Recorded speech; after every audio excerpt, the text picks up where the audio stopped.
KZSU Stanford. It is Tuesday. It is 10 a.m. on July 4th. Welcome to the Henry George program. I'm Mark Molyneux, and I'm joined by co-host Jacob Schwartz-Lucas, representing EarthSharing.org and the Robert Schalkenbach Foundation. This is a program dedicated to finding practical answers to the housing crisis, economic volatility, inequality, and environmental degradation here in the Bay Area and beyond. We compare and contrast the ideas of the 19th century economist Henry George with that of both historical and contemporary thinkers. Also addressed, our issues range from artificial intelligence, automation, and universal basic income to city planning and the land value tax, a concept popularized by George. Today on the program, we're speaking to Victoria Fierce, a hacker by inclination. She is an organizer and co-founder of East Bay Forward, a pro-housing group in the Bay Area. She is also active in the Democratic Socialists of America, which has led to some conflicts to be resolved. Welcome, Victoria. Hi. So, we can talk about all the good work East Bay Forward is doing, but it's I think everyone is talking about it right now, and it's become a stereotype of everyone on the left, infighting. And there's infighting between the pro-housing YIMBY sorts and the Democratic Socialists, and it can look from the outsider's view just like a big, confusing, stupid mess, and it kind of is. But yeah, how would you say people who don't know anything about it should first understand what's going on right now?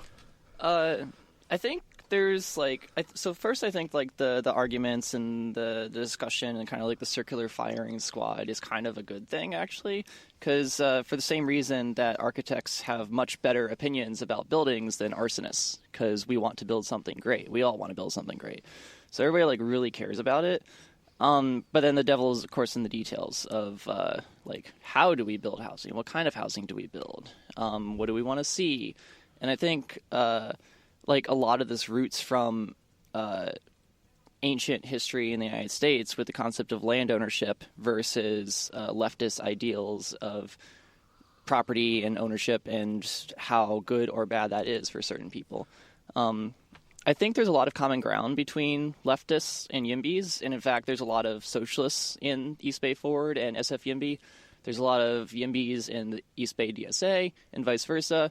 So I think it's you get these old school kind of progressive types who possibly are kind of involved with NIMBY homeowners who created this unholy alliance of we have progressive values, so if we say the word progressive, then we're automatically progressive, and there's no critical thought need to be had in there. So to take a step back, so the DSA in YIMBY, what first brought you to each of these groups? So SF YIMBY, I guess, or the YIMBY movement, the broader movement. I moved out here from Akron, Ohio about 3 years ago, and I was looking for a home, a place to live. And I saw Sonia on Twitter, Sonia Traphouse on Twitter, the SF YIMBY handle, and she said something about coming to a planning commission meeting and come and speak in favor of housing. I was like, yeah, sure, that sounds good, because to me it made sense. Why aren't we building housing? We should just be building housing. Here's somebody advocating for building housing. I can get behind that. So I showed up to a planning commission meeting, said some things, and then it just kind of started getting more and more involved. I ended up at a SF YIMBY Congress meeting where we have all the YIMBYs of the Bay Area get together and meet. And I'd ask Sonia, so why isn't there an East Bay subcommittee? And she just pointed at me and said, oh, well, I guess you're it now. So then we started East Bay Forward a couple weeks later after that. And the socialist side of things, the DSA sort of stuff, I only recently joined the DSA earlier this year, I think. But I've always kind of identified as a lefty socialist radical type. I've always been kind of personally have been kind of pushed away by the idea of parties. Even to this day, I don't believe registration with the Democratic Party is in line with the life I want to live. And the DSA kind of lesser so. Some of my deeper radical roots are I'm an anarchist, so I don't really believe in kind of organized structure to do a thing. I believe in smaller affinity groups that can meet together 4 or 5 people that have a specific goal and a task. And I think the DSA kind of flies contrary to that. But at the same time, the DSA is I see a lot of potential in it, and that's also why I really got involved and joined up in the first place. Is a lot of people in the United States these days, they're not familiar with socialism, they're not familiar with leftism. and it's kind of coming back with a resurgence against, it's like a rising up against President Trump. So seeing this and seeing this energy and seeing all these young people motivated by it, I was like, oh, well, maybe I should also join and help out. And my presence being there will also kind of give my own leftist background and pro-housing background. And I think they really kind of intersect where leftists don't have a good housing platform right now. YIMBYs have a good housing platform. And most of the DSA members and YIMBYs I've talked to say, oh, well, traditional progressives in the Bay Area, they don't have a good housing platform. But if we wanted a socialist platform, it'd very closely be something that the YIMBY party advocates for, of like building more housing generally, increasing funding for affordable housing, undoing segregationist zoning laws, stuff like that. Yeah, I mean, I first went to DSA meetings and YIMBY meetings with the same kind of hesitation of just knowing, will I be welcomed here? Will my views be compatible? First I went to the YIMBY meeting, was the platform meeting a couple years ago, and Sonia was saying that, a lot of people are going to disagree about a lot here, and she says the only thing we all have to agree on is we want more housing. The DSA meetings, they're trying to, they're more nebulous, trying to figure out what they're going for. And I came in kind of out of curiosity. I'm certainly not a Marxist, and I figure I know like some people feel that they can be overrun by overbearing Marxist types or something. And I felt this was maybe the fact that it was a new one. It had a lot of people with different minds, and they tried to mostly not backstab each other too much. And I guess that's a bit inspiring, but flash forward a few months and we see this blow up on Twitter. This is about a month ago. It was a major kind of fight that I felt got ugliest when it was you and I guess Lenin Lover 69, Brace Belder, or Belden, excuse me. And it got extremely ugly. So is it worth diving into the details, or is it fine to not draw too much attention to how dumb it was? I think, I don't know. I think there's like some kind of like within leftism, there's always these people, the Vanguard, that are like, we absolutely must keep an eye out for all kind of fascists, all kind of capitalists, anybody who seeks to overthrow our socialist agenda and get in the way, lest our socialist comrades stray too far from our leftist ideals. And I think that they do a perfectly legitimate and valid component of like moving the Overton window even further left than many leftists are more comfortable with. So from that perspective, I think it's ultimately useful. I don't think it's terribly productive if we're talking about hammering out specific policy.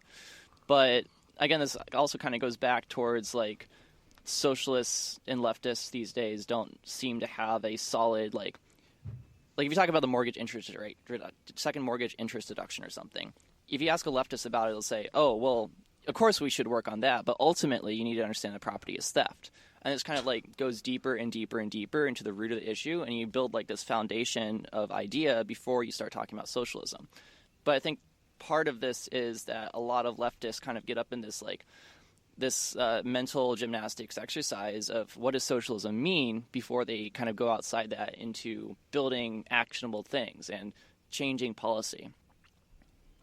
Yeah, I mean, I guess it's what is everyone really kind of going for in the long term? It's really unclear. I mean, you're right, they're pushing back against the fact that the left for decades and decades has really defined itself as just not being the right, and they feel betrayed that's gotten them a bunch of kind of middle, the road centrists that don't seem to be speaking for them and just being told get on board. So you can see where the kind of energy that goes in the DSA came from, but I guess I feel that people who go there, it's a mixture of kind of weirdly dogmatic folks and people who just really don't know what to think but just want to do something, and it's a lot of really powerful energy. But how can it be directed? And we're seeing it in the fighting. But I guess to talk about what the two sides each are like fighting about: YIMBYs versus DSA and DSA versus YIMBYs.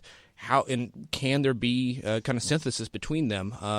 So I guess talking about like YIMBYs as they're attacked by the socialists, they were described, and this is a famous quote that you quoted in a DSA SF: pro-development, pro-gentrification, and pro-landlord. What do you say when the YIMBY groups are being called those three things? So I think I think the leftists and the DSA and YIMBYs aren't really all that different if you look at kind of the way that political movements function. In that you've got the vanguards who, they hold strong on their ideals and they don't want to move. And there's also just a couple bad apples that ruin it for everybody. And they're just like the really awful bad people who get on Twitter and just pick fights. And admittedly, I was one of those early on. And I think that's kind of what the case is that you do have people who take up the banner of YIMBYism and say, oh no, we don't need any affordable housing, gentrification's a myth, and all these people of color are just making up stuff. And obviously that's not true. And I think this is also the same kind of thing on the leftist side of, there's people who say, we should just kill all rich people or literally eat rich people, boil them alive or something, or we're going to have a revolution and we'll have people up against the wall.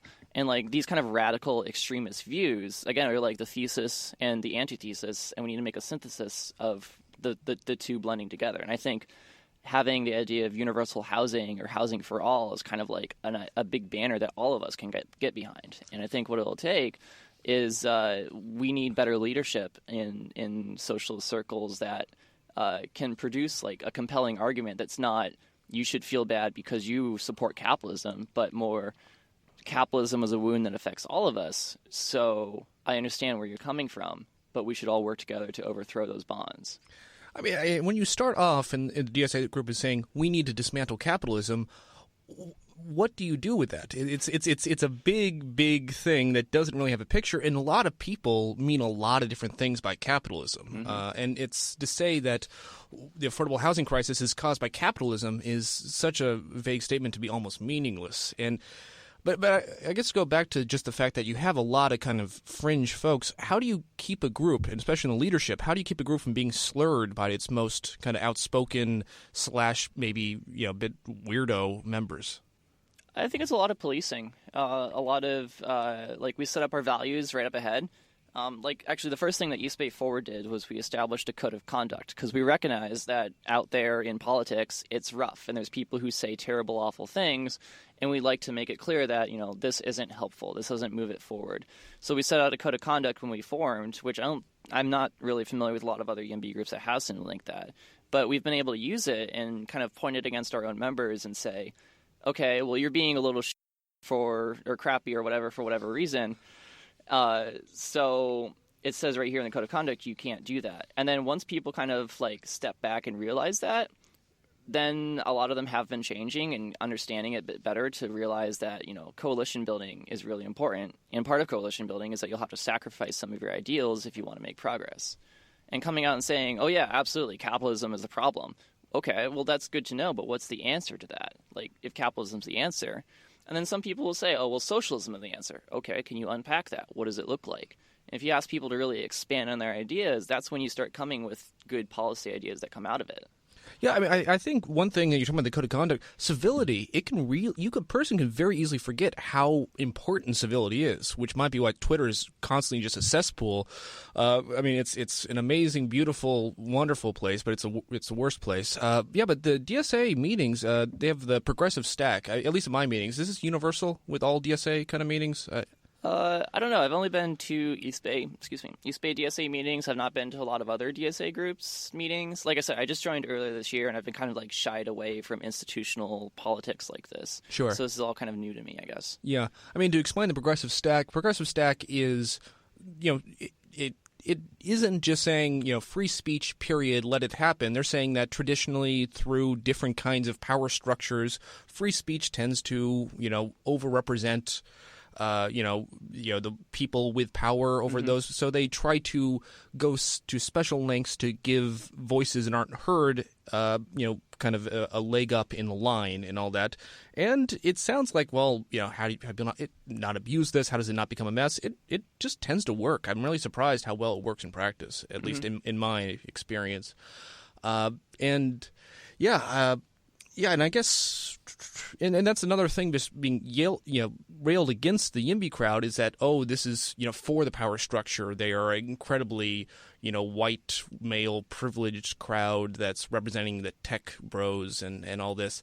And there is, I think that belies the diversity. How would you say, even if the demographics back that up, how do you respond to someone who just says, I look at your composition and I just can't listen to you? To that, I guess I would say that they're not really looking at the full composition. I think it goes back to the bad apple issue, where you get a couple really loud white bros who think they know everything, because white bros have that tendency to do that in today's time. But like, to step back a minute, like, every YIMBY organization I know of is led by somebody who is a person of color, or they're a female identifying or women identifying. The only cis white dude I know who's in a leadership position, I guess, in the YIMBY movement would be Brian Hanlon, and he's the one who's working up in Sacramento and suing cities. But like every other group, like Seattle YIMBYs, Laura Lowe, she's a woman. Sonia Traphouse, she's a woman. I run East Bay Forward with a couple other people. My co-executive for East Bay Forward is a person of color. Most of East Bay Forward is people of color, surprisingly. Somehow we've been able to keep that up and go with it. And I think part of it is we do a lot of specific targeted outreach and say, hold on, we want to build a city that works for everybody, so let's stop having them planned by white dudes from hundreds of years. So we be the change that we want to see. So you wrote an article on Medium this a few months ago, or a little, a few months ago, called YIMBY Socialism, and it tries to push back on what you would say the YIMBY crowd is about housing, and that's it. And this tries to say there should be really more about economic justice in the YIMBY movement. How has this been received in the YIMBY crowd? Has anyone really pushed back against this, or has it been well received? I don't think anybody's pushed back against it. Pretty much everybody has been in favor of it. They read it and they're like, oh yes, no, we totally should be caring about economic justice. It's really important that we do if we want to have a functional city that works for everybody. And then I think it also just kind of goes back to, you've got some of the Vanguard and the progressives, and they say they're just beating this drum of YIMBYs are bad. YIMBYs are bad. And they just repeat it over and over, and then people kind of close off their minds and they don't give any critical thought, and they're just like, oh, well, I heard this is bad. And then I think it also kind of points to some of the problems with California politics, is that when elections come around, the way that you know how to vote for the 99 ballot initiatives that are on your ballot is that you have a friend who has a slate card. So it's entirely who do you know, not necessarily who has the better message. And if you know people who don't like YIMBYs for whatever reason, then you don't like YIMBYs. To talk more about, kind of long-term differences that, maybe people would be pushed away from, you say you identify as an anarchist, and Sonia has gone on record saying she identifies as an anarchist. I've never quite understand exactly what flavor or to what extent that is. How much is that because I feel like true anarchism is a whole big thing, and how do you remedy that with basically trying to make a difference in a real level in politics? So I think I don't think we'll ever see a planetary version of anarchy where the entire planet supports anarchy. But I think anarchy can be implemented through local steps, so you can take small ideas from anarchy. And some background is, even before I moved out to the Bay Area, I've always kind of identified myself as an anarchist. I started an anarchist hackerspace back in Akron. I was involved with the Noisebridge hackerspace here in San Francisco, which is a world-famous anarchist collective of hackers, a hackerspace.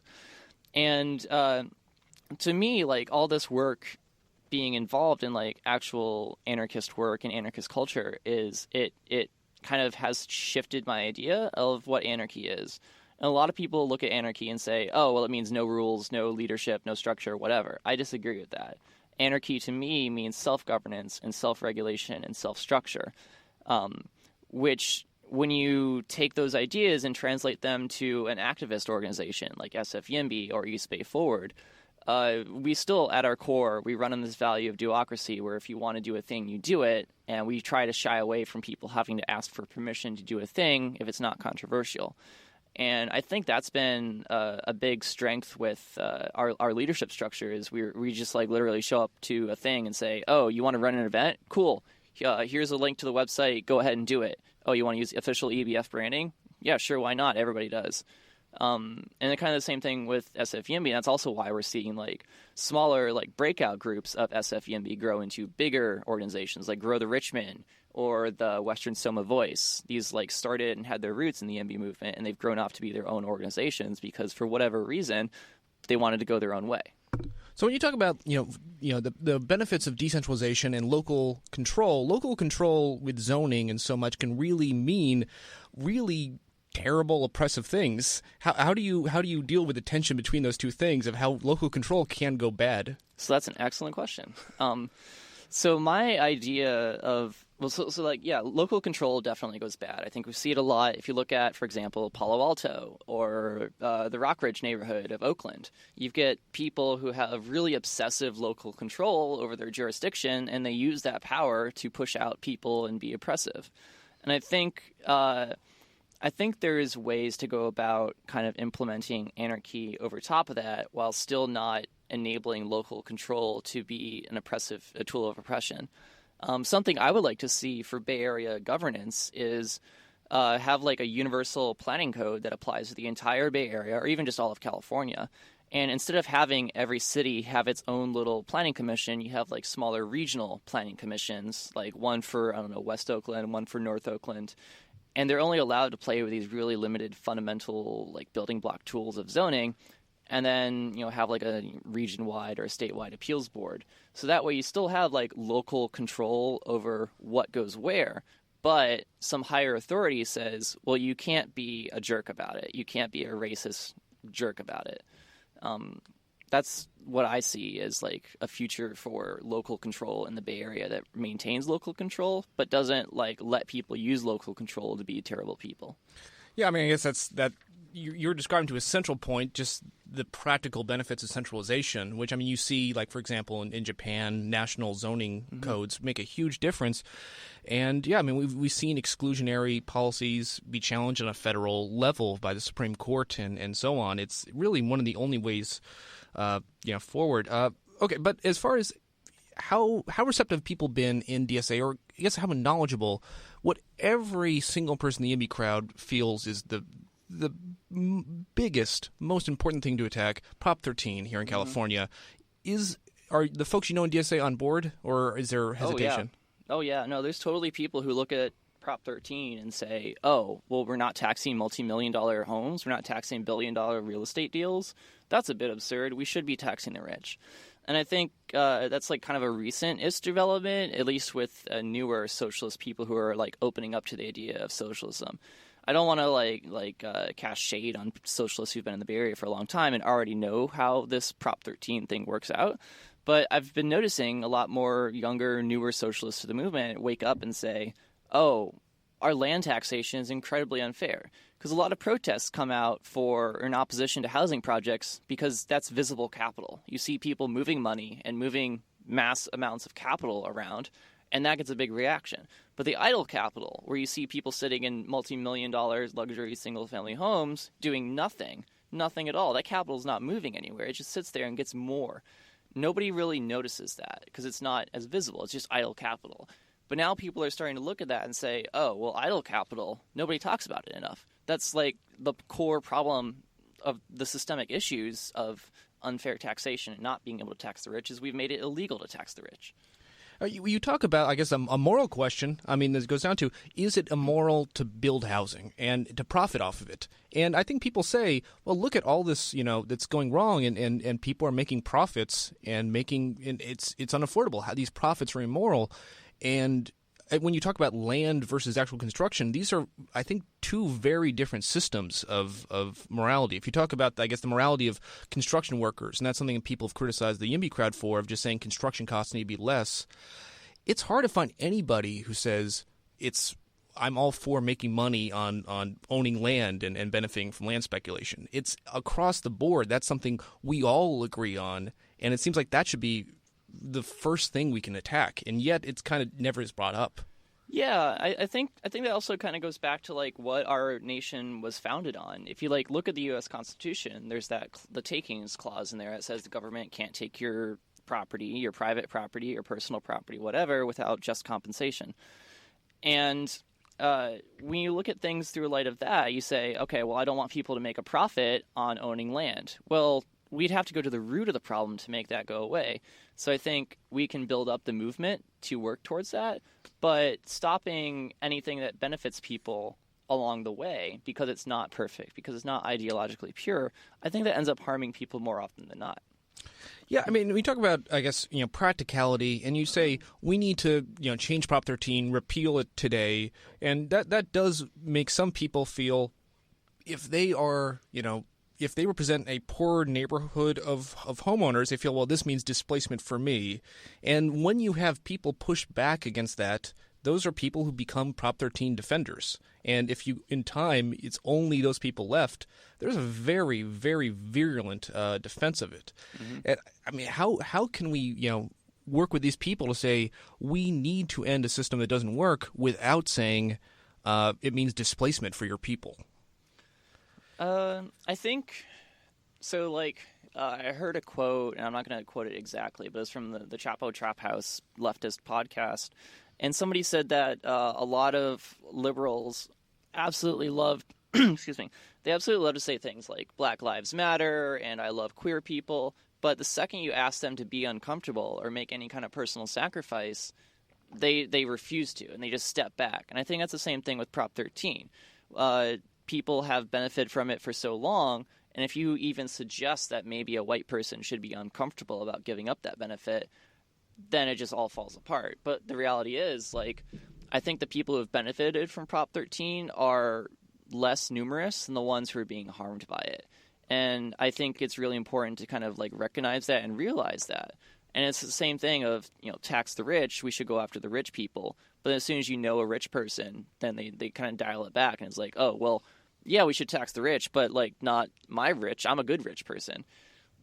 Do you think it's too, much of kind of navel-gazing to feel that the Chapo Traphouse universe is kind of determining the entire culture of the left? Because it really feels like they are the epicenter of everything. Or is this a kind of narrow view? Because I feel that when they kind of make statements, it seems to be the kind of common sense, immediately afterwards.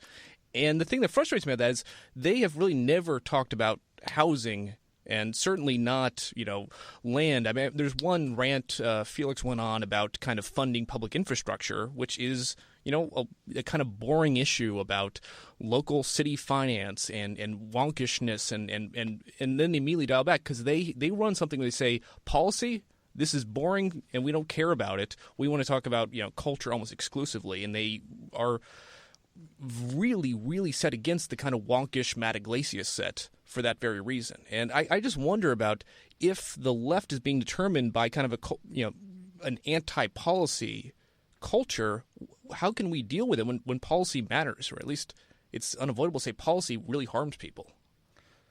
That's a good question. Well, I think I first want to say, like, I'm of the left, and I don't actually listen to the Chapo Traphouse. I listened to that one episode where the quote came from. Oh, and funny. Only because a friend sent it to me.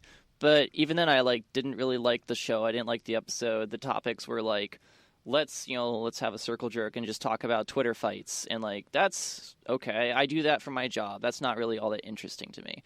And I think it definitely is a problem that a lot of leftists are getting their kind of political orientation from this one podcast. Because where's the critical thought in that? You're basically getting your ideas hand-fed to you, and then you're just expected to fall in line. And if the Chapo Traphouse said this, then it's cool to be in that group.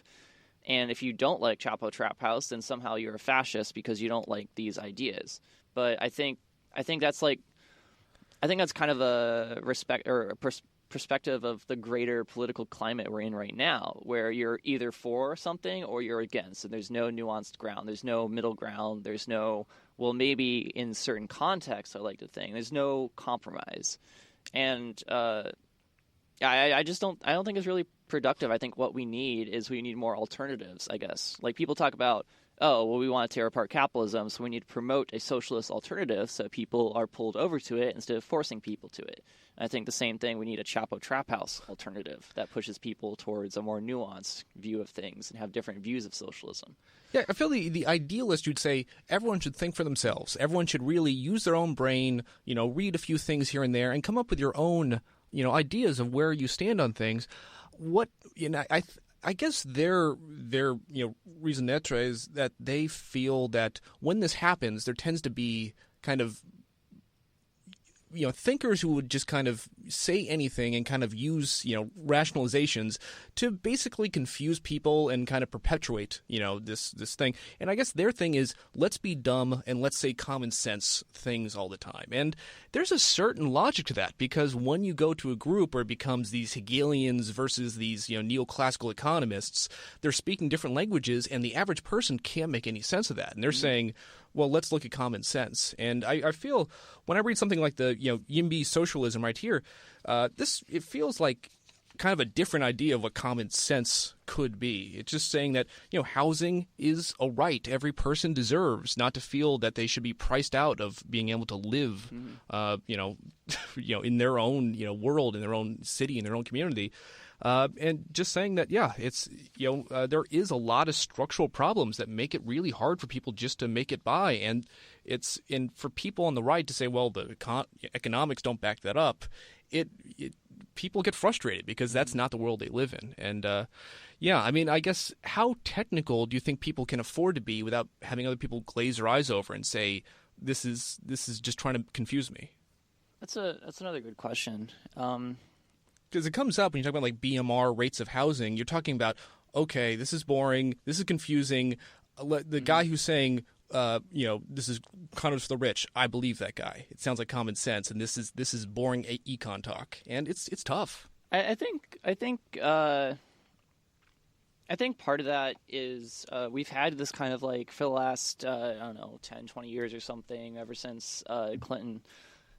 We've had this idea of the technocrat, of the person who they were well educated and they know all the policy details and they understand what a Laffer curve is, things like that. And we've kind of looked to them and said, okay, you've received this education in city planning, so therefore you know how to do city planning, even if it doesn't make sense, and we put those people in power. And then they've built these fantastic bureaucratic apparatuses like below market rate percentages. You've got very low income percentage and low income. You've got the state density bonus. You've got local density bonuses. You've got all these ridiculous things and rules and details. And I think they're just kind of like built up to be this cottage industry of how many ways can we slice up the American population. And this past week, I went to a Jacobin reading group in San Francisco, and we talked about gentrification and housing.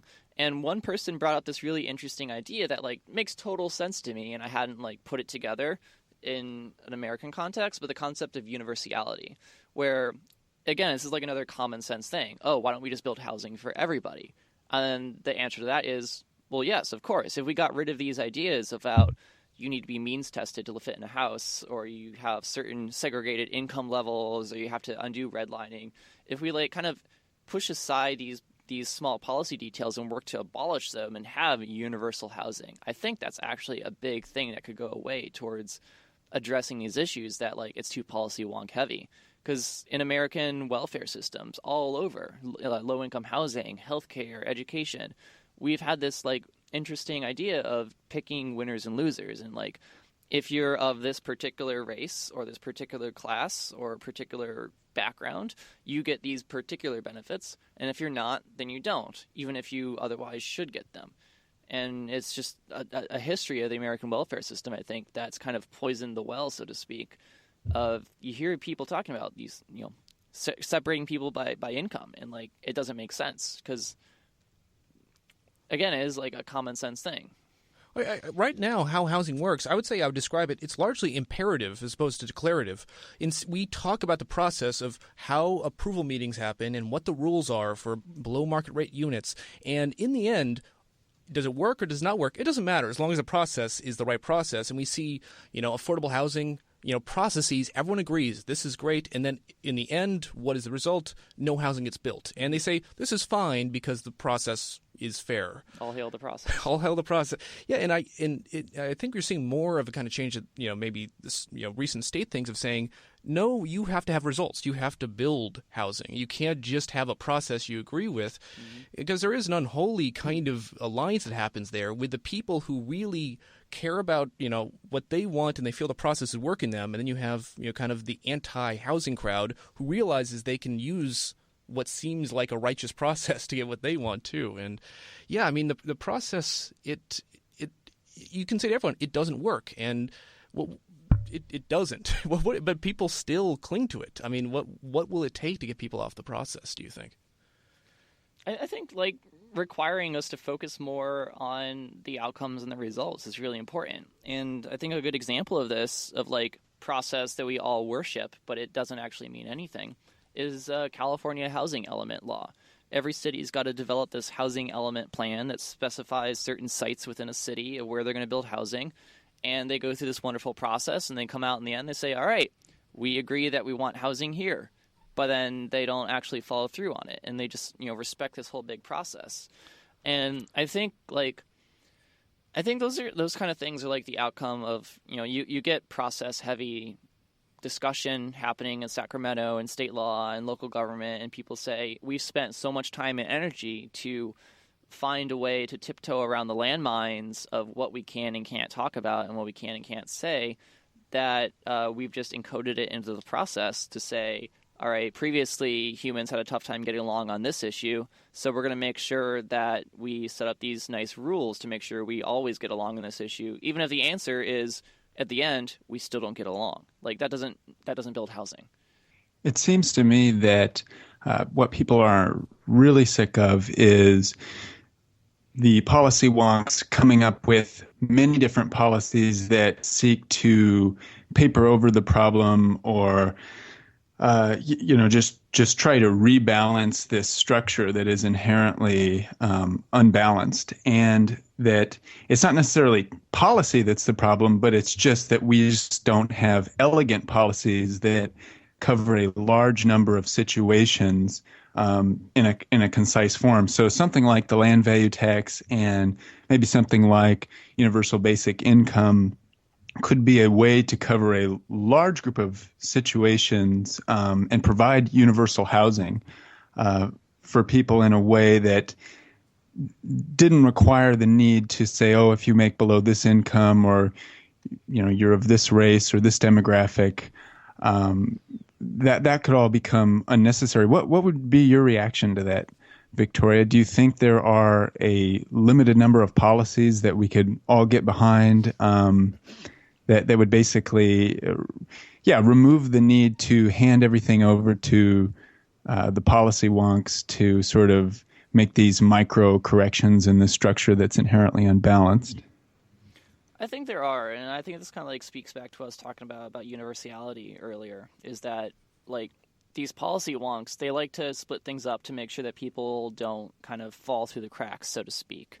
But then we don't actually make like if we're pouring a population into a bowl of housing or something, and the bowl overfills, some people will look at that and say, well, we don't want the poor people at the very bottom of the bowl to end up getting flushed out, when the answer is build a bigger bowl. And I think we worry so much about these ed conditions and what ifs and what about it, that we end up just kind of building these tiny little Band-Aids over paper cuts that ultimately don't reflect simple answers that could address a lot of these broader patterns. We get so tied up in the details of, well, this process didn't work for this person, so we should protect against all kinds of situations that end up with it not protecting that person, even if the answer is to just change the process generally. And often what you're doing is with the very poorest people, when you help them, those that just barely do not fall within that category are actually made worse off. For example, if you help everyone below a certain income level, but the ones just above that are not helped, and suddenly the poorest people have more money to pay for apartments or whatever, that's just going to bid up the real estate for people that have slightly higher income. So it's like it just starts to be this game of, like you said, dicing people up, and instead of having an elegant solution that just allows everyone to be part of the bowl. Yeah, I think so. Like, here's a really good example, I guess. So I live in downtown Oakland. I live in a 150-year-old apartment building.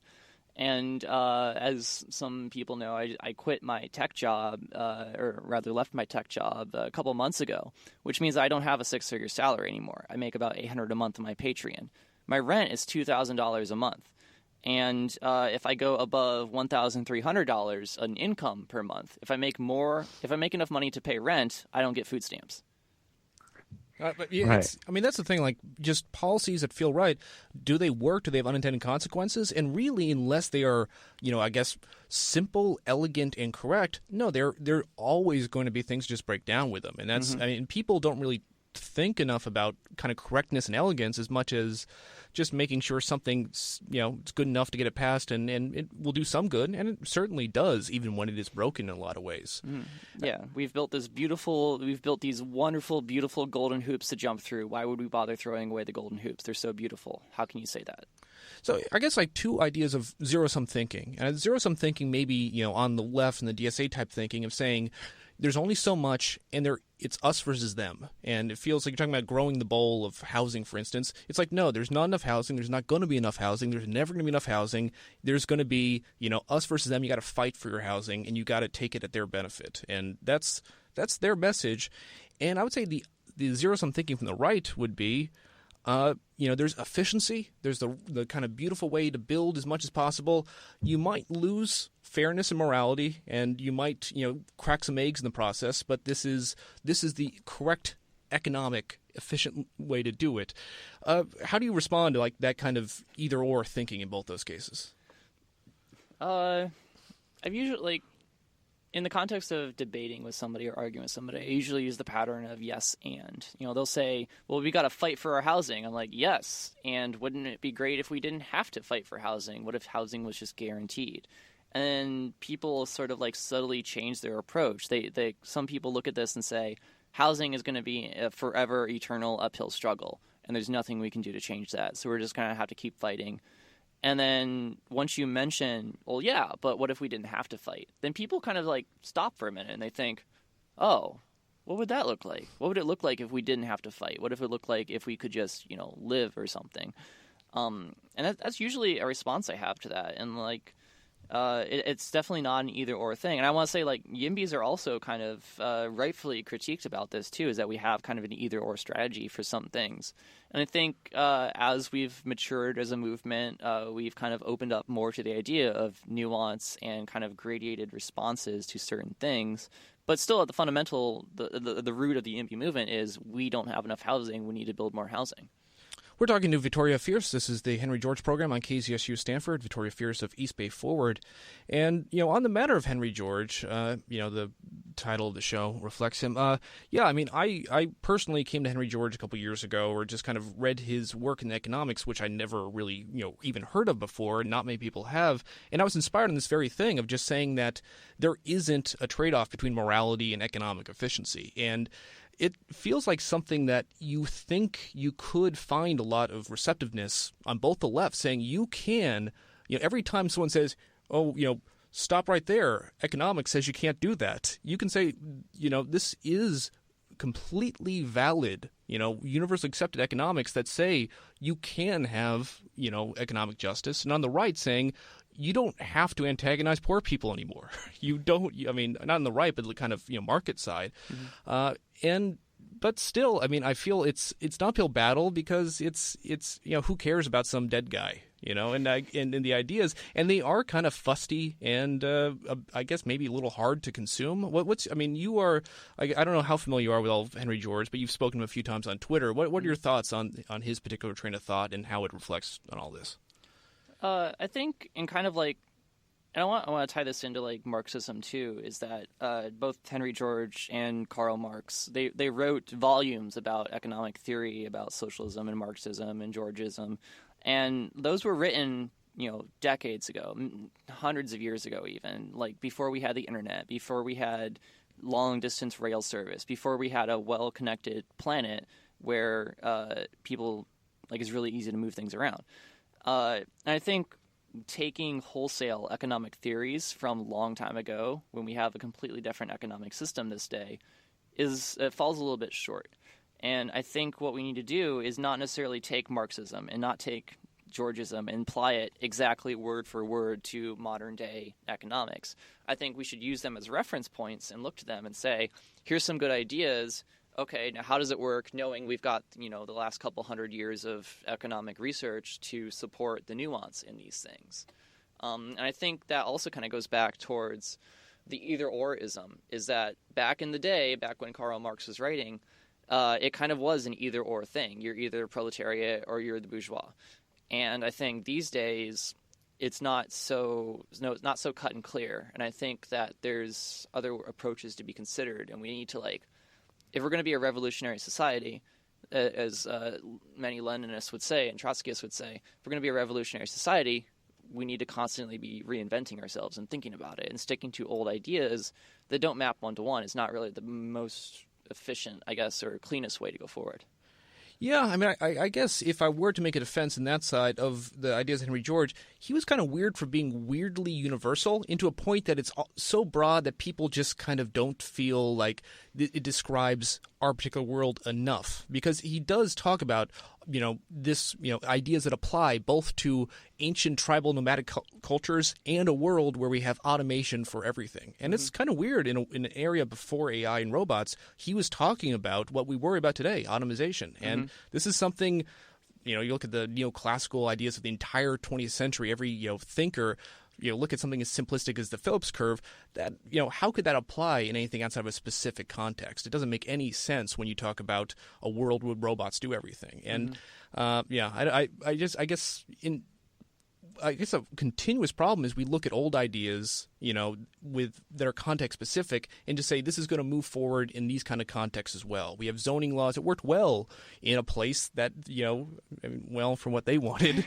to keep the They worked very well. Yeah, I mean, they worked like gangbusters. I mean, when you say it, they did a certain effect at a certain point, and then as time goes on, they not only continue to do that, but then also create real, consequences when the context changes, and we still cling to these, to what we used in the past. And I don't know if there's good things to say about that, but I mean, how responsive to kind of innovative changes in policy do you think people? I mean, innovation is a bad name when it's this shiny new idea 9 times out of 10 is going to blow up in your face. I don't know. How do you sell innovation when it has such a bad track record in so many ways? I don't know. I think, I think there's a lot to be learned from the technology industry in terms of how politics should kind of move. Surprisingly, is that in when I used to work in tech, we would have a stand-up meeting. We practice Agile software development, it's called, where you don't really plan out too far ahead. You plan out just far enough that you can see. And then as you get halfway to the end of the week or something, you take a break and you look back at what you've done that week, and if it still fits. So this constant cycle of do a thing, plan a thing, and then look back and make sure it was the thing that you wanted to do and that you're getting the right impacts about that. I don't think we have, I think part of it is we still have a really, interesting political governance system of you have a state legislature that meets in a centralized place and they debate bills and they pass a big package once a year. That's not really responsive enough to the realities of society, I guess. So I think, incrementalism is a good thing in that aspect. I think there's a lot to be said for looking back at the results of policy more frequently than we do now. Yeah, but when you talk about, a slur on tech communities, they have a very kind of clean world they live in, and they feel they might be too receptive to unrealistic, elegant ideas that the world does not have. And I mean, that's certainly true so much of the time. And yet elegance can be a good thing. Sometimes you do need a hard and fast, rule. How do you get around a slur of just saying that, tech people have a mindset which is impractical and the world can never be this elegant? I don't know. I don't think it's impractical.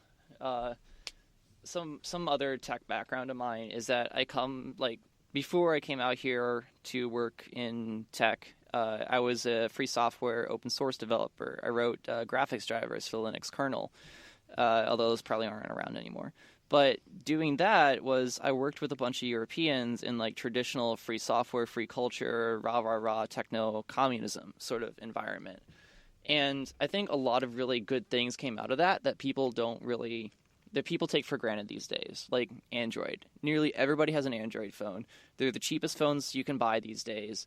And if you look at that and say ingenuity and advancement is bad and only ever harms people, I think that misses the broader view of things, that free software started a bigger movement to change free culture generally and is also like closely aligned with that.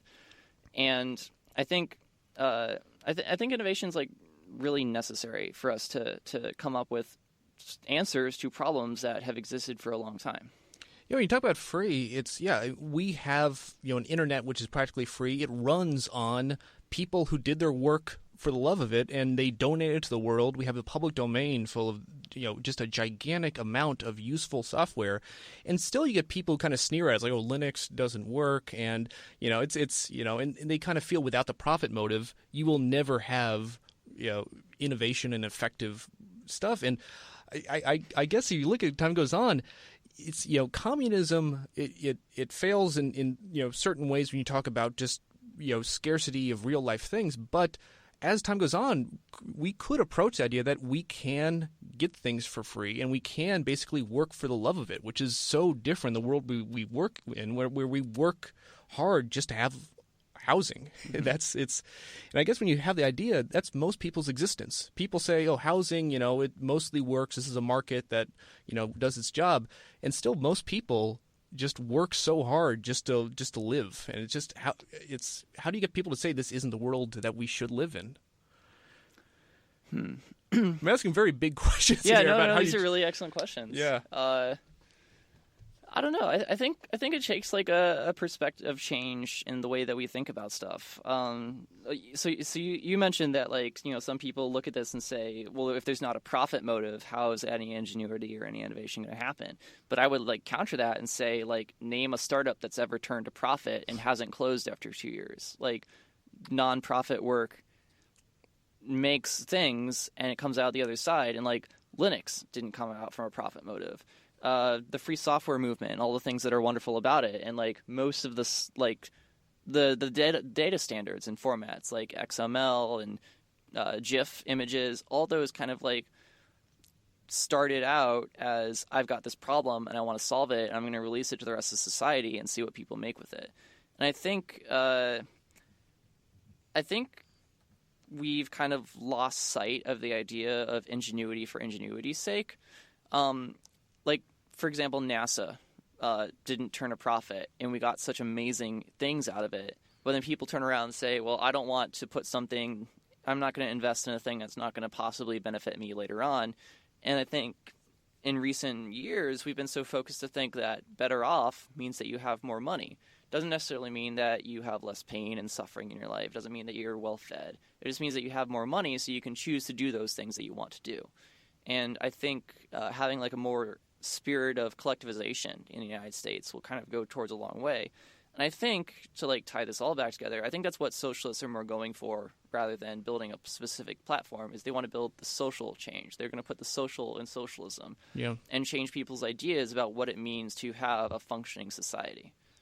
Yeah, and you see, I guess, pushback on maybe things feel like if it's not part of the market and the profit motive, it won't happen. And you'd say that there's certain weirds. Lenin Lover 69 defended BMR rate housing over public housing because one is how things are done in the real world, the other one's not practical, which is really weird that you have, the Twitter's most prominent Marxist defending what is essentially neoliberalism over public housing, because public housing feels like, well, that can't happen. That's not the way the world works. And it's a strange limiting of our options when you feel that something that has happened, continues to have success in many world-class places, just is not even on the table right now. And if you talk about innovative ideas, just going back to, public housing that works, but also talk about something that's completely different and you see only in small community land trusts. This is something that you feel that you can get everyone on board. And this is, I think, one thing that you say DSA people I know have been extremely receptive to this. Mm-hmm. Have you talked much about community land trusts with DSA folks, or? Not really. Not in a whole lot of depth. I myself have been wanting to set together a communal housing situation in Oakland so I can live with my partners and family and friends. So, every so often I like bring up the idea like, oh yeah, I've been trying to like start a co-housing thing. I'll try and find people who are interested in it. And then they're pretty receptive about the idea. They're like, oh yeah, that sounds really great. Like, how's the community land trust work? And actually, the Jacobin reading group we had last week, there was somebody who asked a question.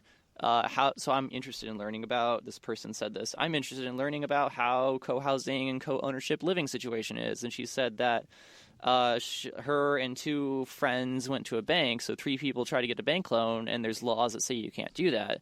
And then I just like told her, well, you could build an LLC, and that's a collective ownership kind of structure thing. And I think part of this too is like in the Bay Area, you get like such strong anti-capitalist vibes that it kind of bleeds over into, well, capitalism's bad. Capitalism uses markets and money, so therefore markets and money are bad. Even though like I think I'm kind of a subscriber of market socialism, although I won't really call myself that. But markets are essential things, and I don't think I think capitalism is a very narrowly defined economic system. And again, it's an economic system. It's not an economic tool. A market is a tool.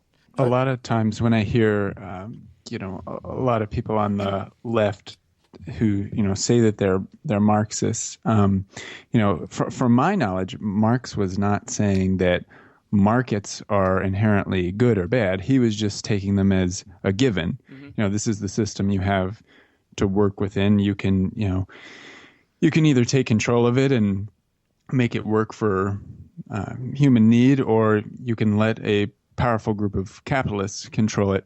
Whereas I think a lot of people on the left that call themselves Marxists today are really Polanyiites who say, well, the idea of markets itself is bad. If you're participating in a market, then that is morally reprehensible. And I think out of that, you sort of get this attitude that supply and demand with regard to housing in the Bay Area doesn't matter. I wonder if you had a reaction to that, because that seems to be a very strange position to me, and it might explain sort of the rift between the YIMBYs and others on the left that don't believe in the supply and demand argument.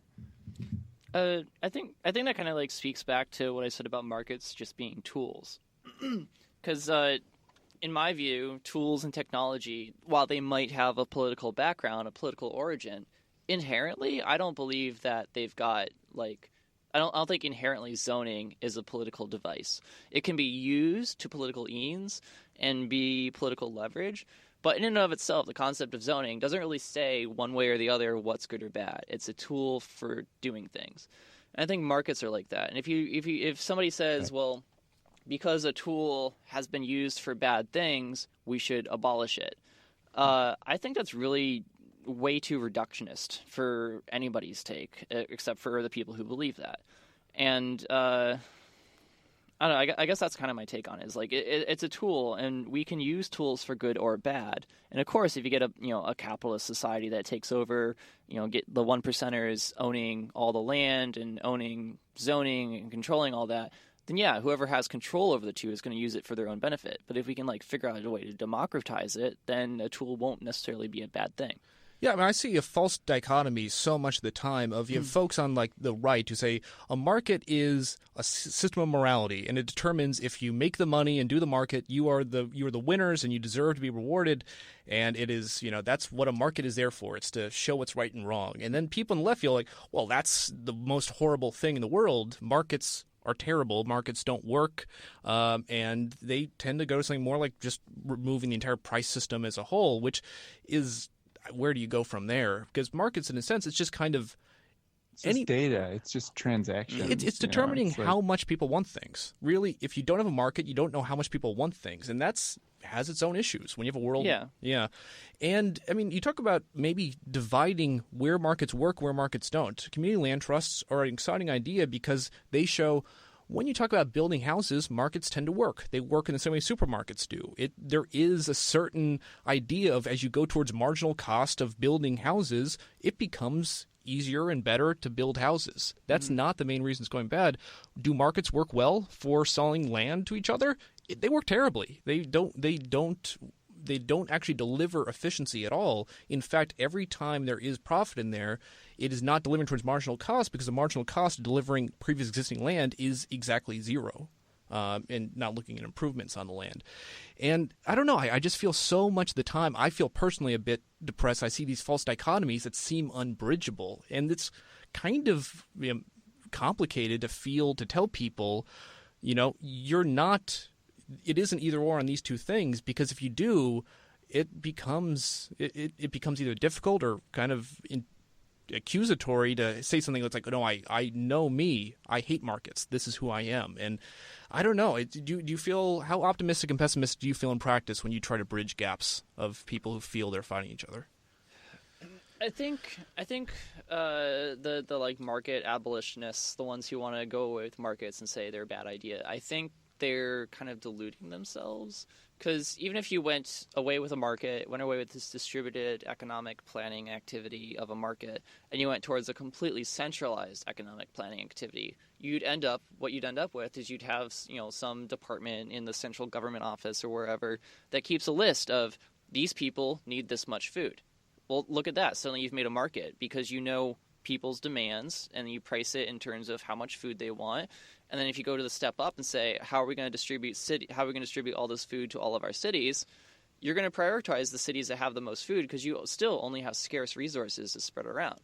So I think trying to abolish the market only ends up just like creating a different kind of market. Exactly. But it doesn't abolish the market itself. Precisely, yeah. The problem is allocation, and you're going to figure out how to allocate scarce things no matter how you do it. You can use a market as a tool to deliver it, or you could do it by decree in some central planning office, but allocation doesn't go away until you reach some post-scarcity idea where you can Star Trek. Yeah, where you can live like Marx says, but call me skeptical if you feel in a world where people where there is scarcity, is that really, can you step in that direction to start? Let's go towards a world where there is no scarcity, and how do you get there? It's impractical. There's no way to really start with that as your first step, as opposed to saying, we live in a world with scarcity, what can we do? And I think Sorry. I just want to say, so something about markets and distribution of resources is it also kind of implies that you can just make more of whatever the thing is until you've made enough to distribute it. But the thing about land is we've got one planet, and that's it. We're not making more of it. So, the argument against markets or for markets, I don't think is too terribly relevant to a thing like land, where it's really all of our resources collectively, but we don't treat it like that. Yeah, I mean, talk about the allocation, it doesn't really allocate more land to more people, because you can't deliver more land in this way. It is, and it continues to be. So Tom, right. Yeah. Well, I just wanted to say one thing about what I think is really the problem, and maybe the anarchists are better at sort of explaining their problem with what may be called by some maybe Polanyiites as a problem with markets. It's really a problem with power structures and hierarchy. And so, if you want to change the power structure and the result being that some people have enormous amounts of wealth and power, and some people have very little, is, you change those power structures. And so what's responsible for those power structures? Well, it's the way that you define property, so you can be a Marxist and say, let's collectivize everything. You could even say that, we're going to melt everyone's pots and pans, and we'll use the metal for industrial purposes. Or you can say, well, some things are the rightful property of everyone, or the community in a sense, but some things aren't. And I think it's not so much about saying that either all property is public or all property is private, but getting the correct admixture. And when you look at it in terms of property and power structures, I think the economics then takes care of itself. It's not this sort of tertiary problem with markets. It's an issue to do with power and property. Well, property used to include other people. When you talk about markets, it's say, oh yeah, this allocates other people to other people as slaves, and people realize at a certain point that's not a really valid place to start with. People, that is not property. I think something that's like missing from a lot of the debates and discussion too is like the differentiation between private property, public property, and personal property. Because people, like, in my experience, a lot of like people new to leftism, new to socialism, like if I, the clothes on my back right now, they'll look at that and say, oh, that's private property. But not really. It's personal property. I'm not using it to make a profit off of it, unless I am, in which case it is private property.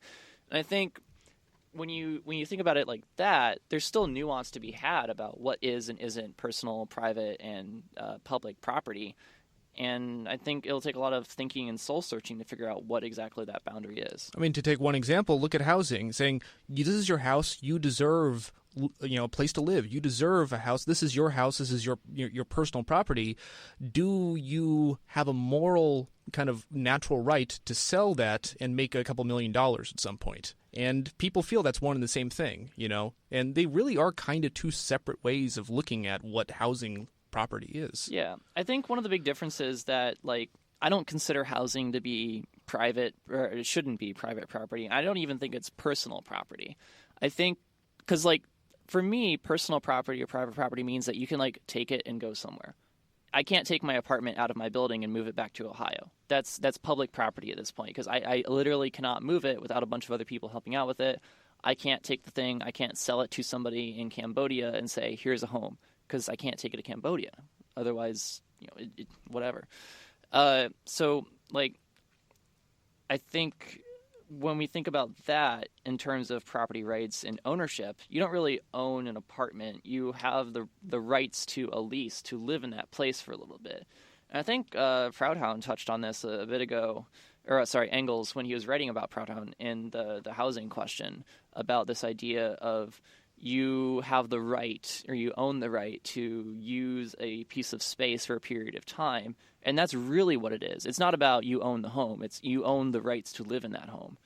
And I think when you look at it from that way, then housing becomes more like infrastructure and less like private property, thing that you owned. Yeah, well, what's valuable is not really people producing housing. What's valuable is your city saying, here's a permit to build something here. The permit is an intangible, unreal thing. It isn't, and that's where the money comes from. Mm-hmm. Well, the spatial location is I think what we're really talking about, right? Or I mean, you can call it land, but you get the wrong idea when you think of land, right? You think of like dirt and grass and stuff like that. Because if you talk about somebody with a mobile home, in theory, you could take that with you to Cambodia if you wanted to lug it around. I mean, it wouldn't be strange at all to say, well, I don't want to have my trailer in this trailer park anymore. All of the improvements that are on it, I'm just going to take it with me. But to say that, hey, I own this three-dimensional space that has this relation to this other valuable space, to think of that as something that you absolutely own, that you're the king of this region, of this territory, is bizarre in a lot of other cultures, but it seems to be quite normalized in ours. Mm-hmm. Yeah, it's interesting. I think this kind of relates to also like traditional ideas of ownership, kind of like speaking back to the idea of the land trust.